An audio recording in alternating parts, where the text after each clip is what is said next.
হজমের সমস্যা, কেন খাবার ঠিক হলেও শরীর খুশি থাকে না?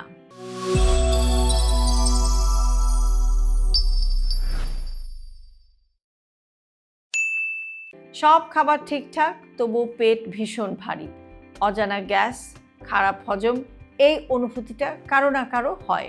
হজম ঠিকমতো না হলে শরীরের এনার্জি কমে যায়। আমরা অনেক সময় শুধু খাবারের নাম নিয়ে চিন্তা করি, কি খাওয়া উচিত, কি খাওয়া যাবে না, কিন্তু হজমের জন্য সবচেয়ে গুরুত্বপূর্ণ বিষয়টি হলো আমরা কিভাবে খাচ্ছি এবং কখন খাচ্ছি। দ্রুত খাওয়া, মোবাইল বা টিভি দেখতে দেখতে খাওয়া, খুব লেট ডিনার বা অনেক রাত করে রাতের খাবার বা ডিনারটা খাওয়া, এসব অভ্যাস শরীরের ডাইজেশন প্রক্রিয়াকে ধীর করে দেয়।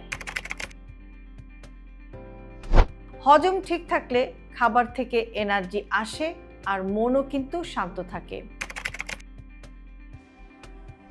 পানি খাওয়ার নিয়ম, হালকা হাঁটাহাঁটি, ফাইবার বা আঁশ সমৃদ্ধ খাবার, এসব ছোট ছোট পরিবর্তনও পার্থক্য তৈরি করে। শরীরের সংকেত শুনলেই হজমের সমস্যা অনেকাংশেই কমানো সম্ভব। আপনার পছন্দের হজম বান্ধব খাবার কোনটি? কমেন্ট করুন আর পেজটি ফলো করুন এরকম আরও হেলদি লাইফস্টাইলের নানাবিধ টিপস পেতে।